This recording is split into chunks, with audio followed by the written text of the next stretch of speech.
ठाकुर परिवार के छोटे बेटे अनमोल की शादी दिशा नाम की एक लड़की से हो जाती है। दिशा बहुत ही अच्छा फास्ट फूड खाना बनाना जानती थी।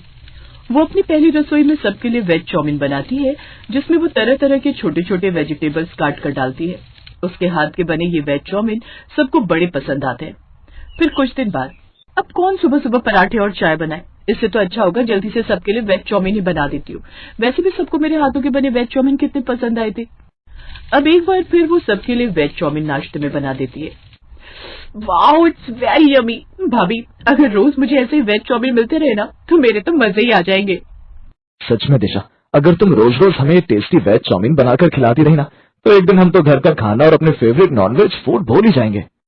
सच में बहू, अगर तुम ऐसी चाउमीन बनाकर बाजार में बेचो ना तो रातों रात लखपति बन जाओ।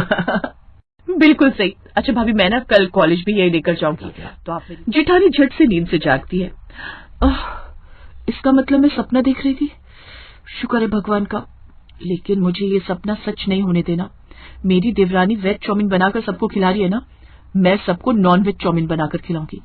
फिर देखती हूँ कैसे किसी को उसकी वो चाउमीन पसंद आती है।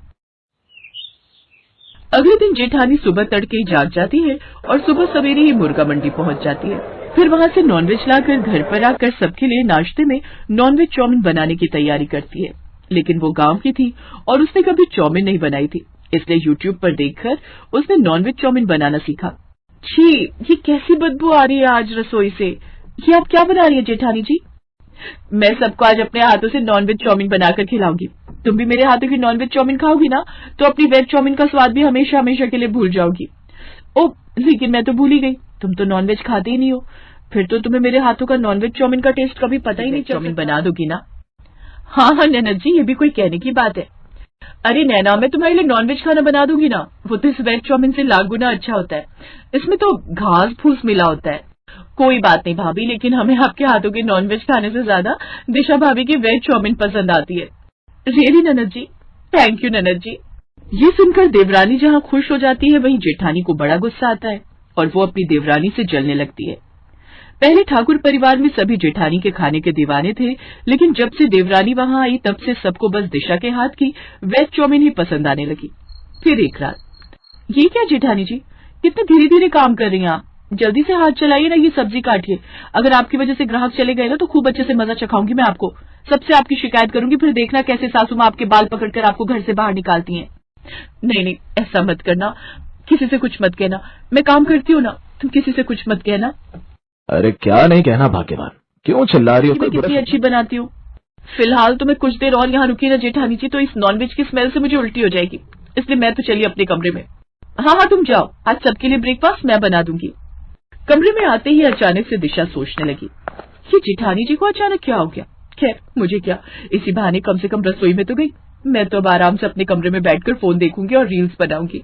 इधर कुछ देर बाद जेठानी चाउमीन बनाने लगती है, लेकिन वो सारी चाउमीन जला देती है, जिससे उसका टेस्ट बड़ा ही बेकार हो जाता है। छी बहू, ये तूने क्या बनाया है? इतनी गंदी चाउमीन हमने आज तक नहीं खाई। नॉनवेज का है तो इसमें पता ही नहीं चल रहा, ऊपर से जल गई वो अलग। मुझसे तो नहीं खाई जाएगी, मैं कॉलेज की कैंटीन से ही कुछ खा लूंगी। मैं भी बाहर ही कुछ खा लूंगा।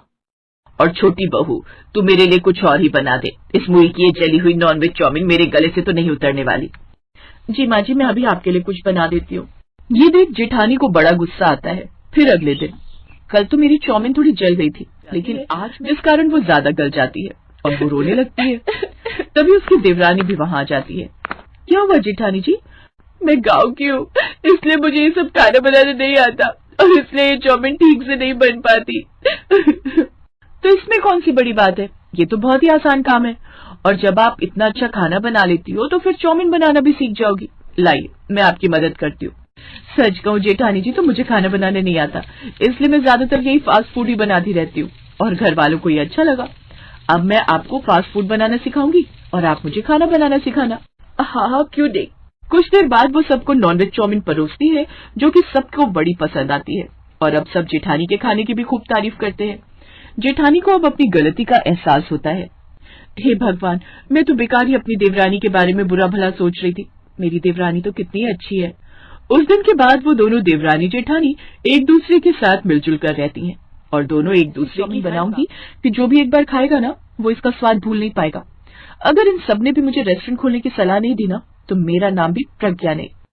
अब एक बार फिर वो नॉनवेज चाउमीन बनाने की कोशिश करती है, लेकिन इस बार वो उसमें काफी ज्यादा नमक, सिरका और सोया सॉस डाल देती है, जिससे उसका टेस्ट बुरी तरह बदल जाता है।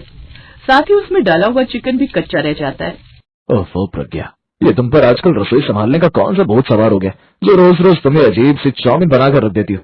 कल की चाउमीन जली हुई थी, आज वाली में चिकन कच्चा है, मसाले कितने ज्यादा है। छी, नहीं खानी हमें ये चाउमीन। दरअसल प्रज्ञा यानी कि जेठानी गांव से ब्याह कर आई थी, जिसे खाना तो अच्छा बनाना आता था, लेकिन वो फास्ट फूड और चाइनीज फूड बनाना नहीं जानती थी। इसलिए वो हमेशा उसमें मात खा जाती थी, जबकि दिशा शहर की थी और उसे फास्ट फूड खाना बनाना बहुत अच्छे से आता था। इसीलिए वो वेज चाउमीन भी बहुत ही अच्छी तरह से बना लेती थी। लेकिन घर में सब उसी की वेज चाउमीन के खाने की तारीफ करते थे, इसलिए प्रज्ञा अगले दिन फिर चाउमीन उबाल कर तैयार कर लेती है। लेकिन इस बार चाउमीन काफी ज्यादा उबल